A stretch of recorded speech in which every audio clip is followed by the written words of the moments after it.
Hello everybody, welcome to my channel. My name is Jeremy. Today I am going to be talking about Scream Queens episode 11, Black Friday. What time is it? Oh my god, I'm locked in!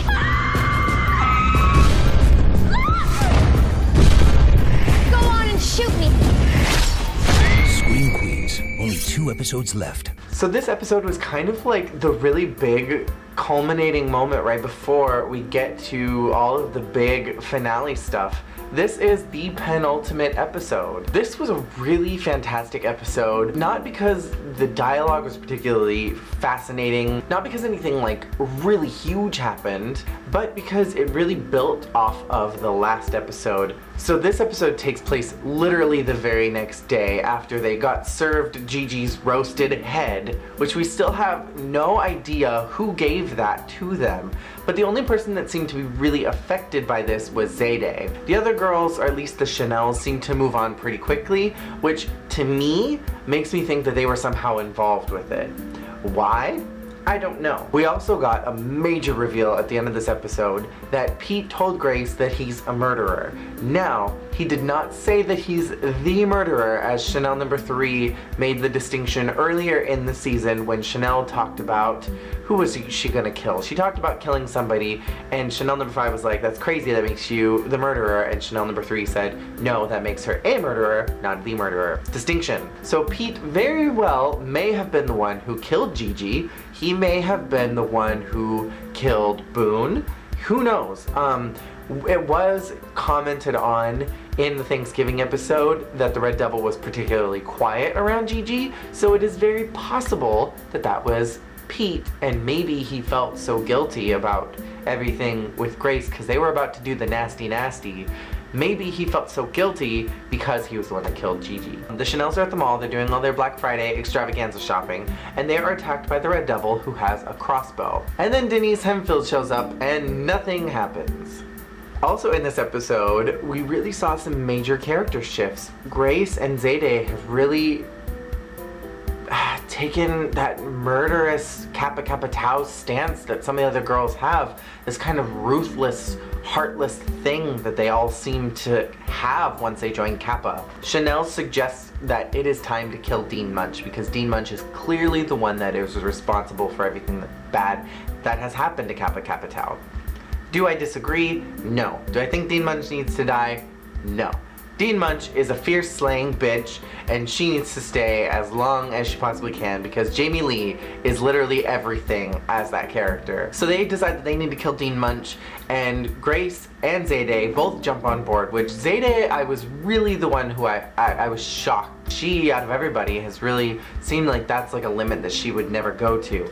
Grace has always kind of had this lingering darkness behind her. There's something about her that doesn't seem quite right, and after she discovered everything about her mom, she kind of had this revelation with herself like, I'm my mother's daughter and I'm just as dangerous as she was, and I could do dangerous things like she did. So Grace's turn to the dark side really did not surprise me, but she did change her mind once she wanted to do the nasty with Pete, which Pete is disgusting, and I do not endorse this fuck. I don't endorse it at all. So then, after they try to poison Dean Munch, which was freaking hilarious, they tried to put her in the cryonic chamber and put it down to -200 and freeze her to death, which of course Dean Munch does not die. And then Chanel has the bright idea to try to drown her in the pool, but because the rest of the Chanels are shopping, they do not hear the phone call that they're supposed to get to meet her at the pool to help drown Dean Munch.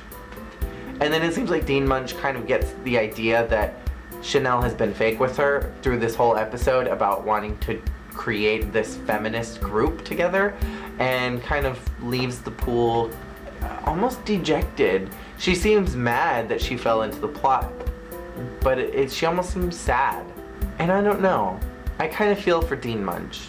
She is a ruthless, heartless bitch, but everything she does for the betterment of others. When she did the cover-up of the original Bath Baby, part of that was her, but the other part of that was to protect those girls so that they didn't go to jail for the rest of their lives for neglect. And wanting to shut down Kappa is really for the betterment of everybody else, because had she been successful in shutting down Kappa, deaf Taylor Swift probably wouldn't have died. Candle Vlogger, God rest her soul, probably wouldn't have died. Although, I think that Candle Vlogger, I think that she's one of the Red Devils. And then Dean Munch had her husband leave her for Feather, and it's just, I feel bad for Dean Munch in a kind of a weird way. And so when she kind of had that moment where it was like, okay, so this feminist thing, it wasn't real, something fishy is going on with Chanel, and you know, this isn't actually like a real thing, I'm leaving now, there's something kind of sad about that. And then kind of like the last big thing was that Pete was on the phone with somebody near the end and told them to not call him again, and then he kind of like lurched over to his cabinet where his Red Devil costume was and looked at it menacingly. So I have a couple of theories. Theory one is that Gigi is not actually dead, and that the roasted head was some kind of mannequin prop or something that was meant to look like her but was not actually her.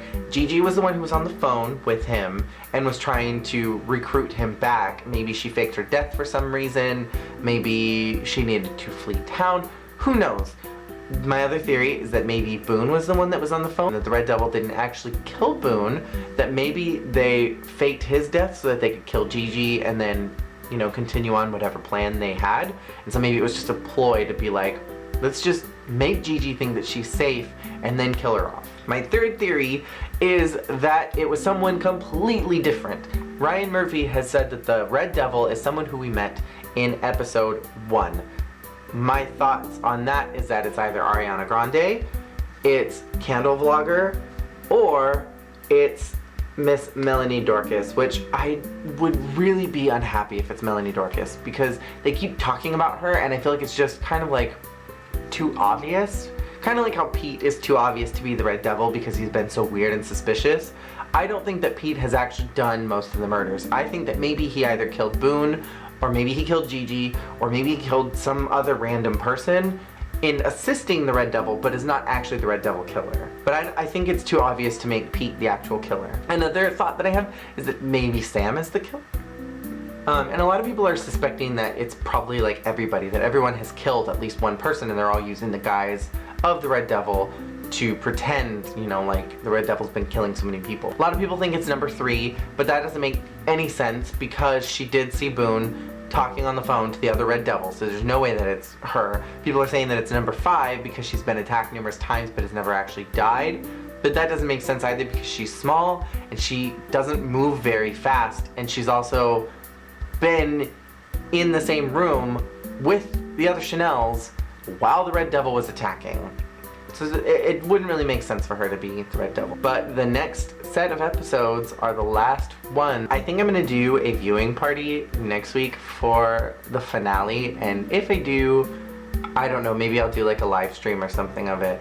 But I'm definitely gonna like make a video if I do have that. I'm planning on like making a playlist with a bunch of the songs from the show and then making some different foods. Like I'm gonna have like little marshmallows as like the cotton balls, and I don't know, I think it'd be fun. And I'm really, really excited for Tuesday and super nervous to find out who the Red Devil is. Whether it's Pete or somebody completely different, I'm stoked and so scared at the same time. People are suspecting that Zayday is gonna die because if you look at the promo where all the girls come in, they're dying one by one from left to right when they're walking originally into Kappa House, starting with Deaf Taylor Swift, and Grace is at the very end of the line, so it's very possible that Zayday may be killed next, followed by Grace. If they don't die, who knows?